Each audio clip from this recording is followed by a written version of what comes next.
My fellow Americans, when I ran for president, I was told the days of bipartisanship were over and that Democrats and Republicans can no longer work together. But I refuse to believe that because America can never give in to that way of thinking. Look, the only way American democracy can function is through compromise and consensus. And that's what I work to do as your president. You know, to forge bipartisan agreement where it's possible and where it's needed. I've signed more than 350 bipartisan laws thus far in just 2.5 years, including the historic law that rebuilding America so that we can rank number 1 in the world in infrastructure instead of where we're ranked now, number 13 in the world. Another historic law, rebuilding our manufacturing base so that we'll lead the world once again in making semiconductor chips so much more and so many more sophisticated ones. And now, a bipartisan budget agreement. This is vital because it's essential to the progress we've made over the last few years is keeping full faith and credit of the United States of America and passing a budget that continues to grow our economy and reflects our values as a nation. That's why I'm speaking to you tonight, to report on the crisis averted and what we're doing to protect America's future. Passing this budget agreement was critical. The stakes could not have been higher. If we had failed to reach an agreement on the budget, there were extreme voices threatening to take America for the first time in our 247-year history into default on our national debt. Nothing would have been more irresponsible. Nothing would have been more catastrophic. Our economy would have been thrown into recession. Retirement accounts for millions of Americans would have been decimated. 8 million Americans would have lost their jobs. Default would have destroyed our nation's credit rating, which would have made everything from mortgages to car loans to funding for the government much more expensive. And it would have taken years to climb out of that hole. And America's standing as the most trusted, reliable financial partner in the world would have been shattered. So, it was critical to reach an agreement. And it's very good news for the American people. No one got everything they wanted, but the American people got what they needed. We averted an economic crisis, an economic collapse. We're cutting spending and bringing the deficits down at the same time. We're protecting important priorities from Social Security to Medicare to Medicaid to veterans to our transformational investments in infrastructure and clean energy. I want to commend Speaker McCarthy. You know, he and I, we and our teams, we were able to get along, get things done. We were straightforward with one another, completely honest with one another, respectful with one another. Both sides operated in good faith. Both sides kept their word. And I also want to commend other congressional leaders. House Minority Leader Jeffries, Senate Majority Leader Schumer, Senate Minority Leader McConnell. They acted responsibly and put the good of the country ahead of politics. The final vote in both chambers was overwhelming, far more bipartisan than anyone thought was possible. So, I want to thank the members of Congress who voted to pass this agreement, which I'm going to sign tomorrow and become the law. So here's what the deal does. First, it cuts spending.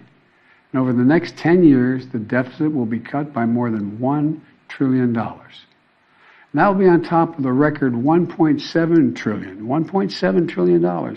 I already cut the deficit in my first 2 years in office. And it's clear we're all on a much more fiscally responsible course than the one I inherited when I took office 4 years ago. When I came to office, the deficit had increased every year the previous 4 years. And nearly $8 trillion was added to the national debt in the last administration.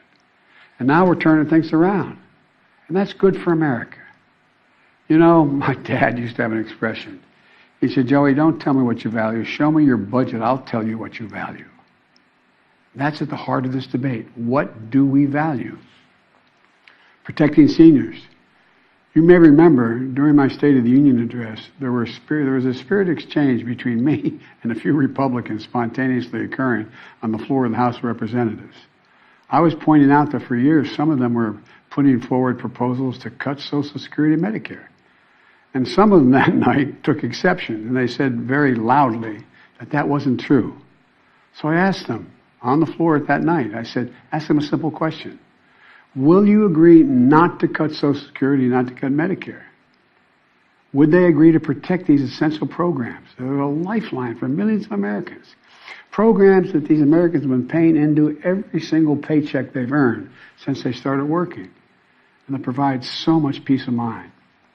With the bright lights and cameras on, those few Republicans who were protesting, they agreed. They said they wouldn't cut it. That's how we protected Social Security and Medicare from the beginning, and from it being cut, period. Health care was another priority for me, a top priority. I made it clear from the outset, I would not agree to any cuts in Medicaid, another essential lifeline for millions of Americans, including children in poverty, the elderly in nursing homes, and Americans living with disabilities. The original House Republican proposal would have cut health care for up to 21 million Americans on Medicaid. And I said no. And Medicare was protected. And so were millions of people most in need. Look, I've long believed that the only one truly sacred obligation that the government has is to prepare those we send into harm's way and care for them and their families when they come home and when they don't come home. That's why my last budget provided VA hospitals with additional funding for more doctors, nurses, and equipment to accommodate the needs of veterans and more appointments. The House Republican plan would have meant 30 fewer million VA healthcare visits for our veterans. But we didn't let that happen. In addition, this bill fully funds the Bipartisan PACT Act, the most significant law in decades for veterans exposed to toxic burn pits and for their families. It expands access to those veterans and their families to health care and to disability benefits. Look, we're investing in America and our people and in our future. We've created over 13 million new jobs, nearly 800,000 manufacturing jobs. Where is it written that America can't lead the world again in manufacturing? Unemployment is at 3.7%. More Americans are working today than ever in the history of this country. And inflation has dropped 10 straight months in a row. In this debate, I refuse to put what was responsible for all this economic progress on the chopping block. This bipartisan agreement protects the law that will help us build the best infrastructure in the world. It fully protects the CHIPS and Science Act, which is going to bring key parts of our supply chain to America, so we don't have to rely on others, like semiconductors, those tiny computer chips smaller than the tip of your finger, that affect nearly everything we rely on, from cell phones to building automobiles to the most sophisticated weapon systems and so much more. We protected another law that I passed and signed last year that finally beat Big Pharma, which I've been trying to do for over 30 years. It finally gives Medicare the power to negotiate lower drug prices, just like the VA has been able to do for veterans. This law has already dramatically cut the cost of insulin for seniors, from as much as $400 a month to just $35 a month for insulin. Negotiating lower drug prices not only saves seniors a lot of money, it saves the country a lot of money. $160 billion that's not having to be paid out because drug prices are more rational. We pay the highest drug prices of any industrial nation in the world, and it's just the beginning.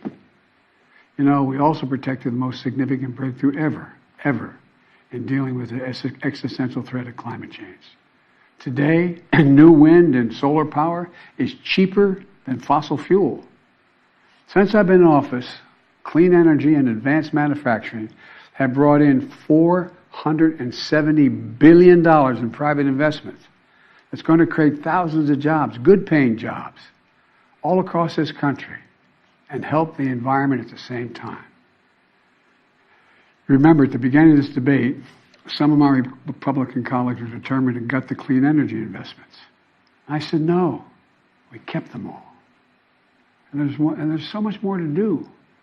We're going to do even more to reduce the deficit. We need to control spending if we're going to do that. But we also have to raise revenue and go after tax cheats and make sure everybody's paying their fair share. No one, I promise, no one making less than $400,000 a year will pay a penny more in federal taxes. But like most of you at home, I know the federal tax system isn't fair. That's why I kept my commitment, again, that no one earning less than $400,000 a year will pay a penny more in federal taxes.